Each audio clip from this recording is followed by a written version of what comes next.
E aí, a gente já parou para pensar como é que um país gigante como o Brasil consegue definir o que toda criança deveria aprender na escola? Pois é, a resposta para isso está num documento que é tipo um grande mapa do tesouro da educação, a BNCC, a Base Nacional Comum Curricular. Hoje, a gente vai decodificar junto esse mapa passo a passo. A pergunta de US$ 1 milhão é justamente essa. Como é que se organiza um aprendizado que faça sentido para todo mundo, lá do Oiapoque ao Chuí? A BNCC nasceu para ser essa base, sabe? Para definir aqueles conhecimentos e competências que são essenciais para qualquer estudante. Para a gente desvendar essa estrutura, nosso roteiro vai ser esse aqui. A gente começa pela filosofia por trás de tudo. Depois, mergulha nos pilares de cada etapa da escola, dá um zoom para ver como a língua portuguesa se encaixa nisso e aí entende como a teoria vira prática no dia a dia, para no final ter a visão completa desse percurso. Ok, vamos lá. Antes de falar de matéria, de disciplina, de qualquer coisa, a gente precisa entender qual é o ponto de partida da BNCC. Qual é a visão que ela tem sobre a criança.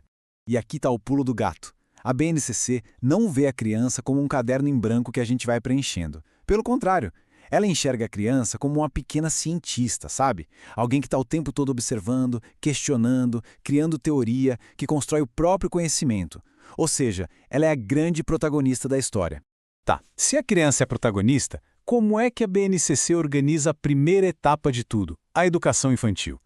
Bom, a resposta se apoia em dois pilares que sustentam toda a estrutura: os direitos de aprendizagem e os campos de experiência. O primeiro pilar são os direitos de aprendizagem. Pensa assim, eles são as condições que a escola tem que garantir para que a criança possa, de fato, ser protagonista. São as regras do jogo, digamos assim, que permitem que ela aprenda de forma ativa. E que direitos são esses? São 6. E o mais legal é reparar que todos eles são verbos, são ações. Conviver, brincar, participar, explorar, expressar e conhecer-se. Isso reforça demais aquela ideia da criança como alguém que faz, que age, e não que só fica ali assistindo. Então, se os direitos mostram como a criança aprende, os campos de experiência ajudam a definir o que ela aprende. Eles organizam o currículo em grandes áreas que partem do dia a dia da criança, das experiências dela, para construir conhecimento.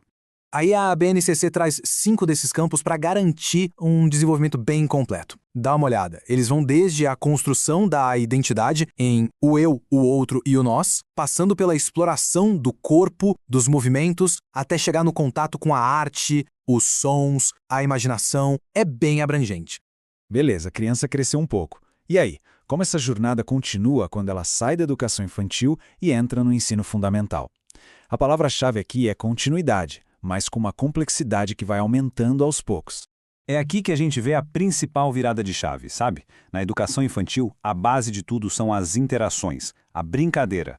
Já no fundamental, essas experiências começam a ser organizadas de um jeito mais sistemático. Não que a brincadeira suma, de jeito nenhum, mas o conhecimento começa a ganhar mais estrutura. E por que essa preocupação toda? Justamente para isso aqui, para evitar que a passagem de uma etapa para outra seja um susto, uma ruptura. A ideia da BNCC é criar uma ponte, um caminho suave e contínuo para a aprendizagem. Agora vamos fazer o seguinte, vamos dar um zoom para ver como essa lógica toda funciona na prática. A gente vai olhar para um componente específico que todo mundo conhece, língua portuguesa. Como é que a BNCC organiza o ensino da nossa língua? O ponto de partida é algo super simples, mas que muda tudo. O texto é o centro de tudo. O que isso quer dizer na prática? Que não se estuda mais a gramática solta, decorando regra. A gente estuda a língua a partir do uso dela em textos de verdade que a gente encontra por aí. E esse trabalho com o texto acontece por meio de 4 práticas de linguagem que estão tipo amarradas uma na outra. A leitura e a escuta, a produção de textos, a oralidade, que é tanto falar quanto saber ouvir, e, por fim, a análise linguística, que é a hora de parar e pensar sobre como a língua funciona. E onde a gente aplica tudo isso? Em diferentes campos de atuação, que são o espelho da vida em sociedade. Repara só na evolução que a tabela mostra. Nos anos iniciais, o foco é no campo da vida cotidiana. Conforme o estudante avança, os campos se expandem. O campo da vida pública, por exemplo, se desdobra no jornalístico-midiático. A escola vai acompanhando e ampliando o mundo desse aluno. Legal, mas aí vem a pergunta, como é que essa teoria toda vira algo concreto, algo que o professor pode usar no dia a dia? A resposta está nos códigos que definem cada habilidade que precisa ser trabalhada. Quando a gente olha para um código desses, a primeira reação pode ser um susto, né? Meu Deus, o que é isso? Mas calma. Ele funciona mais como uma chave, um endereço bem específico. Vamos decifrar juntos, é bem lógico. Vamos lá, parte por parte. O EF no começo. Moleza. Ensino fundamental. Pronto. Já sabemos em que etapa da vida escolar a gente está. Aí vem o número 15. E aqui tem um detalhe importante. Isso não quer dizer 15º ano, não. O 1 significa o ano inicial do bloco e o 5 o ano final. Ou seja, é uma habilidade para o bloco do 1º ao 5º ano. Isso dá uma flexibilidade enorme para o professor. E para fechar o pacote, LP é a sigla para língua portuguesa e 01 é simplesmente o número da habilidade naquela lista. Pronto, está decifrado o enigma. É tipo um GPS que diz exatamente o que ensinar para qual grupo de anos e em qual disciplina. Ok, a gente mergulhou fundo nos detalhes, né? Agora vamos dar um passo para trás de novo, só para a gente ter aquela visão do todo e entender por que essa estrutura toda existe. No final das contas, o que a gente percebe é que toda essa arquitetura, que parece super complexa, dos direitos lá da educação infantil até esses códigos de habilidade, tem um único e grande objetivo: criar uma jornada de aprendizado que seja coerente e progressiva para todo estudante do Brasil, sem pulos, sem buracos. Então, a BNCC entrega o mapa, né? Ela dá o caminho. Mas a grande pergunta, aquela que vai além do documento e que fica para a gente pensar é: e no dia a dia, na prática, como é que essa estrutura toda transforma de verdade a sala de aula e a vida de cada aluno e professor? Olá para quem acompanha o nosso programa, sejam todos muito bem-vindos neste dia 2 de março de 2026. A nossa exploração de hoje vai focar em algo que molda silenciosamente o futuro de uma nação inteira. Molda mesmo. Nós vamos fazer uma análise bem detalhada sobre o DNA da educação no Brasil. Especificamente, a gente vai olhar para os alicerces construídos pela Base Nacional Comum Curricular. A famosa BNCC. Isso, a BNCC. Temos na nossa mesa hoje um conjunto de documentos que é riquíssimo, mas que, na prática... É um imenso desafio, né? Nossa, sim. Um desafio burocrático e pedagógico tentando resolver problemas muito reais do chão de fábrica das escolas. O que temos em mãos hoje é essencialmente um grande mapa do tesouro, mas, sabe, com rotas bem complexas. Bem complexas. É um conjunto de diretrizes oficiais que detalha, passo a passo, como uma criança deve se desenvolver dentro do sistema escolar brasileiro, desde o momento em que entra lá no berçário até o dia em que conclui o ensino fundamental. Uma jornada longa. Muito longa. Trata-se de um olhar extremamente analítico sobre o que é esperado em cada etapa desse processo de formação humana. A ideia é tentar padronizar a qualidade em um país de proporções continentais, o que não é nada fácil. Pois é, e a nossa missão nesta jornada de hoje é justamente entender essa transformação toda. Como é que o sistema educacional propõe pegar um bebê que está ali apenas observando o mundo e balbuciando e transformá-lo em um adolescente capaz de debater fake news e criar conteúdo digital com senso crítico? É um salto gigantesco. É um salto enorme. Prometo à nossa audiência que teremos muitos daqueles momentos reveladores que quem nos escuta tanto adora. Então, vamos desempacotar isso, começando pela revolução que o documento propõe para a educação infantil. Certo. Porque os textos mostram que a visão da escola para os pequenos vai muito além do simples deixar brincar para passar o tempo. A criança pequena é descrita quase como um cientista natural. Exato, um cientista. Que observa, questiona e levanta hipóteses o tempo todo. Eu fiquei fascinada com essa visão. O que é fascinante aqui é essa mudança de perspectiva institucional, sabe? A criança tira conclusões, faz julgamentos e constrói conhecimento através da ação e da interação com o mundo físico e social ao redor dela. O documento, no entanto, alerta que isso não deve resultar em um confinamento dessas aprendizagens a um mero desenvolvimento espontâneo. Tipo, o professor não é um mero vigia de crianças. Não é uma babá glorificada, né? De jeito nenhum. E é aí que entra um conceito central estabelecido pela base, que é a intencionalidade educativa. Tá, na teoria soa muito bem, mas como isso funciona na prática? Porque, intencionalidade educativa parece um jargão bem denso para quem está lidando com 20 crianças de 3 anos numa sala. Parece mesmo. Mas para materializar esse conceito, pense na diferença entre simplesmente jogar uma caixa de blocos de montar no tapete para manter as crianças quietas, O que acontece muito. o que acontece muito, e, alternativamente, espalhar intencionalmente blocos de diferentes pesos, texturas e cores pela sala. Ah, entendi. O educador faz isso com o propósito de observar se os pequenos começam a agrupá-los por tamanho ou cor. Ou seja, o professor planeja, seleciona o material, organiza o espaço e media a situação. Tem um plano por trás. Exatamente. Cada ambiente montado tem um propósito pedagógico que é invisível para a criança, mas muito claro para o adulto. Nossa, é a arquitetura do ambiente trabalhando a favor do aprendizado. E para guiar esse propósito, o documento estabelece 6 direitos de aprendizagem fundamentais. Isso, os 6 direitos. O primeiro deles é o direito de conviver. Ou seja, conviver com outras crianças e adultos, aprendendo respeito em relação à cultura e às diferenças. Fundamental. O segundo é o de brincar cotidianamente em diferentes espaços. O terceiro me chamou muito a atenção, que é participar. Como é que uma criança de 3 ou 4 anos participa ativamente da gestão da escola?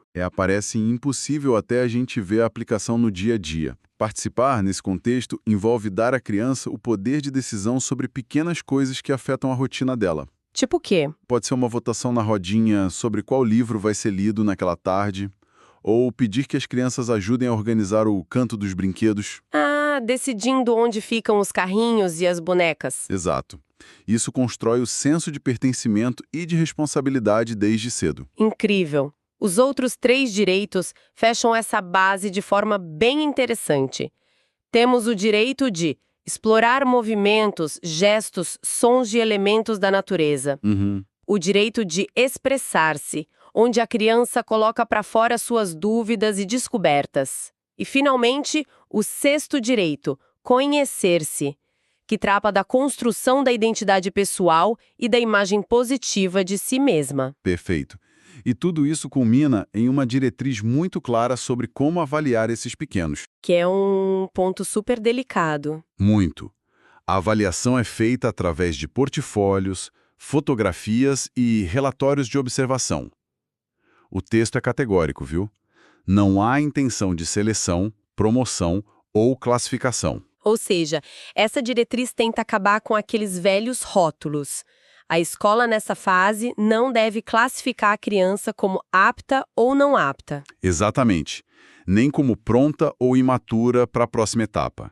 A avaliação serve para o professor olhar para o seu próprio trabalho. Como um feedback para o educador. Isso. Se a criança não está conseguindo interagir, o relatório serve para que o educador reorganize os espaços e os tempos para garantir que aqueles 6 direitos sejam de fato atendidos. É um alívio enorme para as famílias, sem dúvida. Mas me parece um desafio de gestão colossal para a escola. E isso nos leva a uma dúvida muito prática. Se a criança não vai ser avaliada com notas e a gente não tem aquelas matérias tradicionais para bebês, como o dia a dia é organizado? Então, o currículo simplesmente joga fora a ideia de disciplinas isoladas. Ele divide o aprendizado em 5 campos de experiências. Campos de experiências. Isso. Eles funcionam como grandes guarda-chuvas que acomodam as situações concretas da vida da criança. O primeiro campo, por exemplo, é o eu, o outro e o nós. Pelo que eu li nos documentos, esse campo é onde a socialização é mapeada milimetricamente, né? Começa com os bebês percebendo que se eles choram ou mordem, isso gera uma reação no outro. É a causa e efeito social. Pois é. Mais tarde, vemos crianças maiores usando estratégias para resolver conflitos, como disputas por um brinquedo, baseadas no respeito mútuo. Sabe, a descoberta de que existem outras pessoas no mundo com vontades diferentes das suas é o maior choque de realidade da primeira infância. Com certeza. O segundo campo trata de corpo, gestos e movimentos, e aqui o corpo ganha uma centralidade absoluta. O documento chega a listar ações físicas específicas que devem ser encorajadas, tipo sentar com apoio, rastejar, engatinhar, dar cambalhotas. O texto menciona que o cuidado físico deve ser orientado para a emancipação e não para a submissão. Eu confesso que fiquei pensando como encorajar a emancipação pelo movimento sem que a sala de aula vire um caos completo e perigoso. É uma ótima pergunta. A chave aí é a gestão do risco calculado. Risco calculado. Cair, se machucar? O que seria educar para a submissão e o medo, né? Exato. O professor acompanha a criança, ensina onde colocar o pé e ajuda a identificar o que é seguro. Ela aprende a conhecer os limites do próprio corpo de forma supervisionada. Faz muito sentido. O terceiro campo é traços, sons, cores e formas, que é o território das artes e da música. Pelo que entendi, começa com a criança batendo panelas ou explorando fontes sonoras variadas e evolui até a produção de objetos tridimensionais complexos com argila, onde eles lidam com noções de volume e textura. O objetivo central aí não é formar artistas, mas desenvolver o senso estético e a sensibilidade. E aí entramos no quarto campo, que é escuta, fala, pensamento e imaginação, que aborda a comunicação. Desde o berçário. Sim, tudo se inicia no bebê, com movimentos, choro e sorrisos. O adulto interpreta esses sinais e dá contorno a eles. Logo, isso evolui para brincadeiras cantadas, rimas e o contato inicial com a cultura escrita. E aqui entra aquela fase maravilhosa das garatujas, certo? As famosas garatujas. Aqueles rabiscos caóticos que a criança faz no papel e diz com toda a certeza do mundo que ali está escrito dinossauro. Exato. E para um olhar destreinado, é só um rabisco. Mas o documento orienta o educador a enxergar ali o exato momento em que a criança entende que a escrita é um sistema de representação. É um marco cognitivo. Gigante. Ela percebe que aquelas marcas no papel carregam um significado.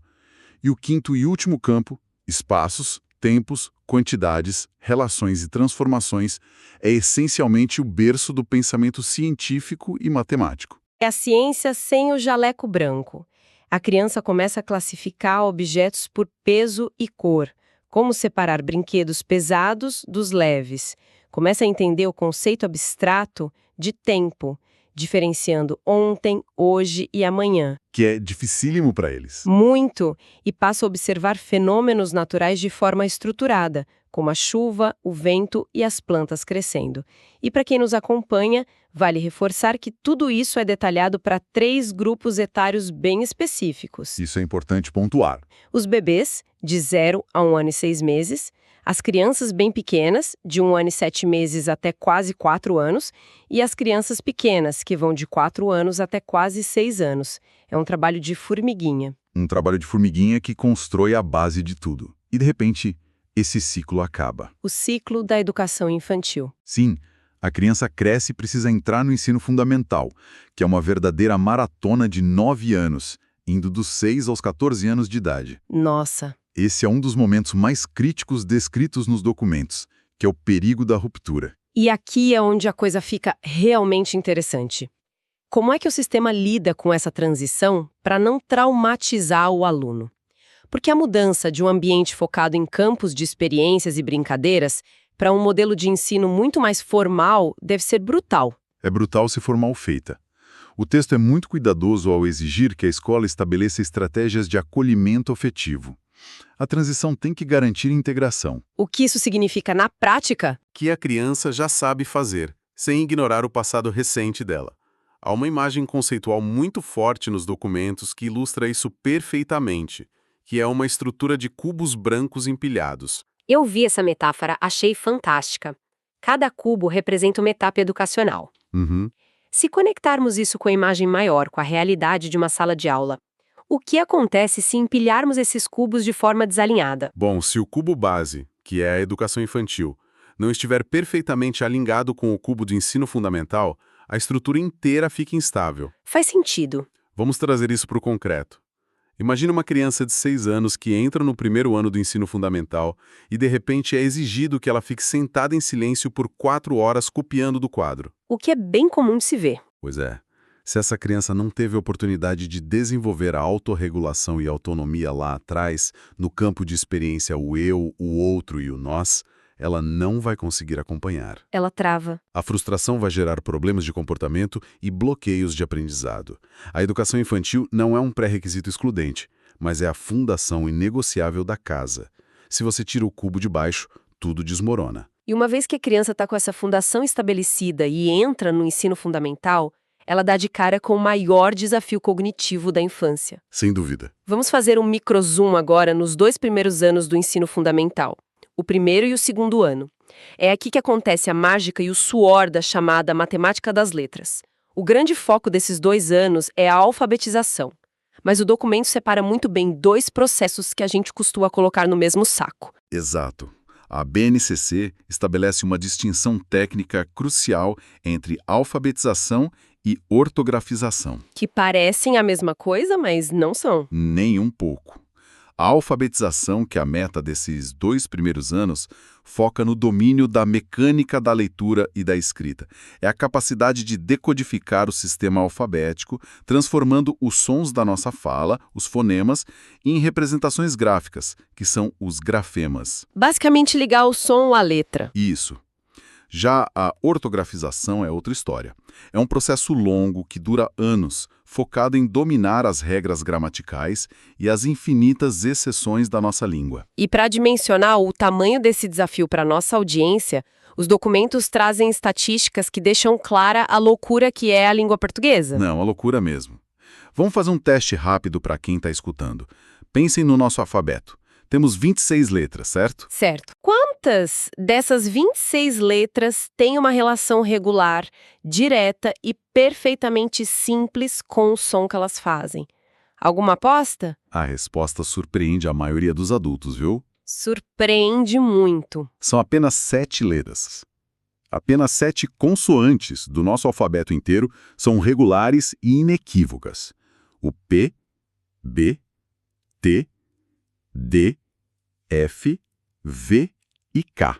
Meu Deus! O P sempre soa como P, o V sempre soa como V e só.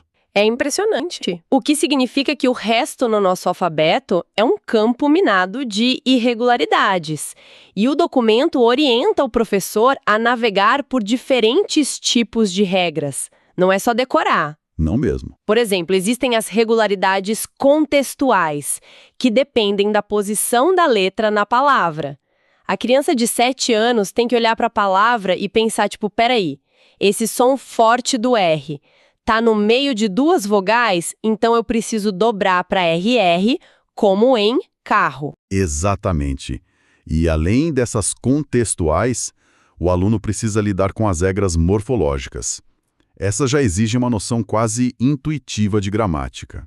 Como assim? A criança precisa internalizar que substantivos derivados de adjetivos, como beleza ou riqueza, são escritos com o Z através do sufixo EZA, enquanto adjetivos que indicam abundância, como gostoso ou maravilhoso, usam o sufixo oso com S. Haja memória! E como se não bastasse, temos as temidas irregularidades históricas. Ah, essas são o terror das crianças. Nessas não tem contexto nem gramática que salve um aluno. É puramente memória visual. O documento cita o clássico som de S.